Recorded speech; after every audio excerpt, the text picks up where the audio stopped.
묵자는 약자 편을 드는 이미지가 강해 수많은 백성들이 좋아했고 묵가의 사상을 배우려 들었다. 차별 없이 서로 똑같이 사랑하고 이롭게 하는 자기 의견이나 주장을 굽히지 않고 끝까지 지킨 묵자의 묵적지수의 일화를 간략하게 소개하겠습니다. 묵자는 초나라의 도읍경에 도착한 묵자는 공수반을 찾아갔다. 그가 초왕을 위해 운제계라는 새로운 공성기를 만들어 송나라를 치려한다는 말을 들었기 때문이다. 북방에 나를 모욕하는 사람이 있는데 그대가 나를 위해 죽여줄 수 없겠소? 그러자 공수반은 불쾌한 얼굴로 대답했다. 나는 의를 중히 여기는 만큼 살인은 안 하오. 묵자가 다시 공수반에게 물었다. 사람 하나 죽이지 않는 것이 의라면 왜 죄 없는 송나라 백성을 죽이려 하시오? 답변에 궁한 공수반은 묵적을 초왕 앞으로 안내했다. 전하, 새 수레를 소유한 사람이 이웃집 헌 수레를 훔치려 하고 비단 옷을 입은 사람이 이웃집 누더기를 훔치려 한다면 전하께서는 이를 어떻게 생각하시겠나이까? 그건 도벽이 있어서 그럴 것이오. 하오면 사방 5천리 넓은 국토에다 온갖 짐승과 초목까지 풍성한 초나라가 사방 500리밖에 안 되는 가난한 송나라를 치려하는 것과 무엇이 다릅니까? 과인은 단지 공수반의 운제계를 한번 실험해 보려 했을 뿐이오. 하오면 외신이 여기서 그 운제계에 의한 공격을 막아 보이겠나이다. 이리하여 초왕 앞에서 기묘한 공방전이 벌어지게 되었다. 묵자는 허리띠를 풀어 성 모양으로 사려놓고 나무 조각으로 방패를 만들었다. 공수반은 모형 운제계로 9번 공격했다. 그러나 묵자는 9번 다 굳게 지켜냈다. 이것을 본 초왕은 묵자에게 송나라를 치지 않겠다고 약속했다. 이처럼 묵자의 철학과 가르침들은 오늘날 우리에게 올바른 인간관계를 위한 인사이트를 제공하고 있습니다. 여기서 제시된 원칙들을 참고하여 묵자의 사상을 현대적인 맥락에서 적용할 수 있기를 바랍니다. 지혜로운 사람은 때와 장소, 사람을 가릴 줄 안다. 영리한 사람과 영리한 척하는 사람은 다르다. 영리한 사람은 자신의 영리함을 깊숙이 묻어두고 필요할 때만 사용하는 반면 영리한 척하는 사람은 다른 사람을 모함하는 것을 재주로 여기고 시시때때로 사용하다가 자신이 판 함정에 스스로 빠지곤 한다. 사실 영리함은 재산이다. 중요한 것은 이 재산을 어디에 어떻게 이용할 것인가의 문제다. 잔재주를 부리다가는 하를 부르기 십상이다.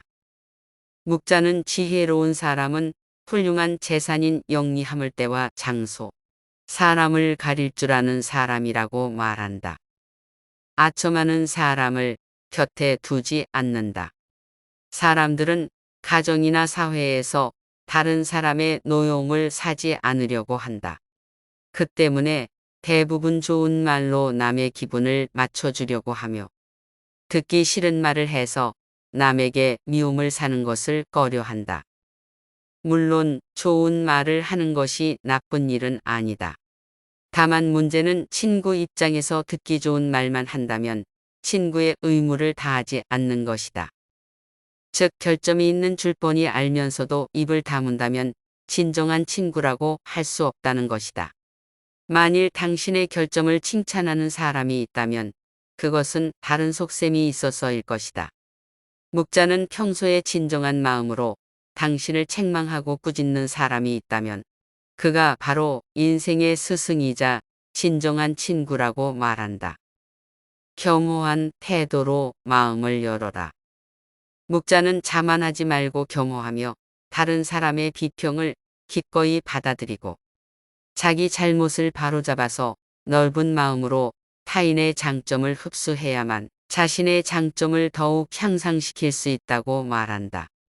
사실 이것은 말은 쉬워도 실천에 옮기기는 어려운 덕목이다. 그러나 묵자는 양자강과 황하는 작은 물줄기를 마다하지 않아 큰 강을 이루었다. 는 말로 겸허한 태도를 가지라는 깨우침을 주고 있다.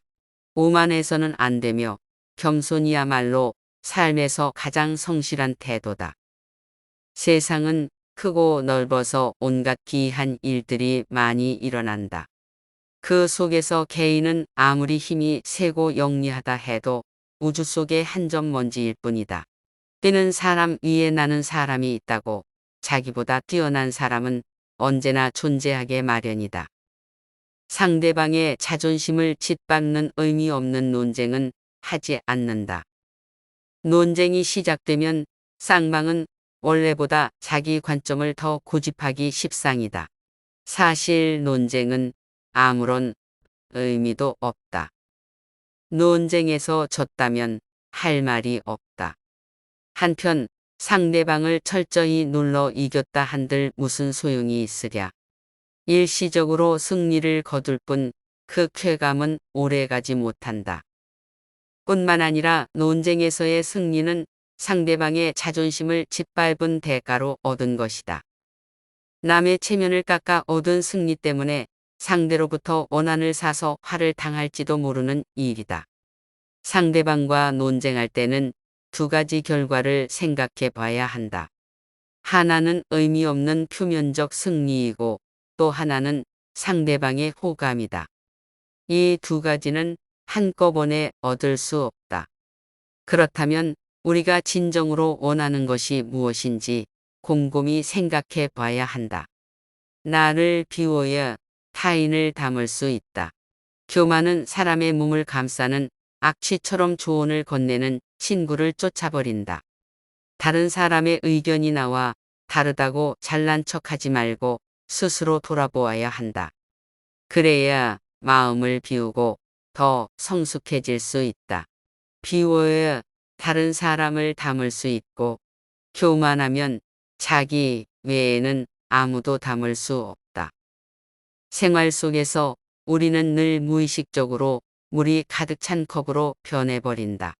그러나 자만을 내려놓고 마음을 비운 채 다른 사람을 따라 배운다면 우리가 모르는 많은 것들을 발견하게 될 것이다.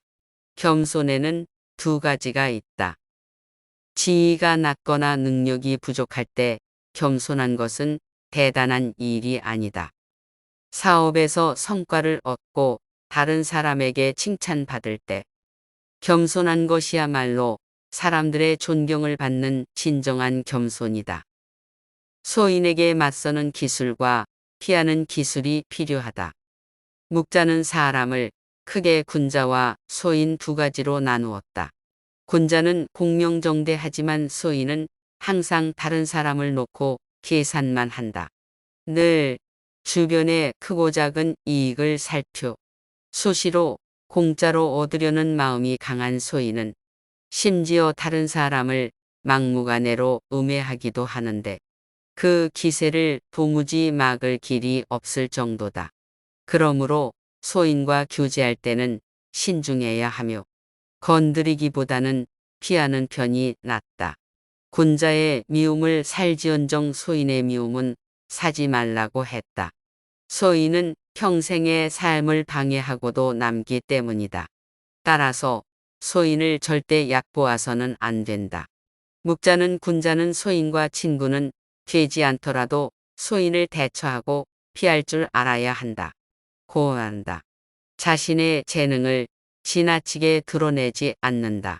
지혜로운 사람은 사람들에게 빚을 감추고 우둔함을 보여준다. 빚을 감추고 우둔함을 드러내는 것은 자신의 지능이 낮음을 보여주는 것이 아니라 자신을 보호하고 화를 일으키지 않으며 재능을 더 잘 발휘하기 위한 것이다. 비범함과 특별함을 추구하는 것은 적극적인 인생 태도다. 하지만 혼자만 자랑하고 주위 환경을 무시하면 타인과 어울리지 못하고 혐오감을 불러일으킬 수 있다. 옛부터 사람의 재능은 밖으로 드러내면 안 되고 감추라 고 했다. 이 도리를 알아야 소인의 질투를 받지 않고 하는 일을 순조롭게 전개해 나갈 수 있다. 큰 자는 작은 자를 공격하지 않고 강한 자는 약한 자를 업신여기지 않으며 많은 자들은 적은 자들을 해치지 않고 약삭 빠른 자는 어리석은 자를 속이지 않으며 귀한 자는 천한 자에게 오만하지 않고 부유한 자는 가난한 자에게 교만하지 않으며 건장한 자는 늙은이의 것을 빼앗지 않는 것을 말한다.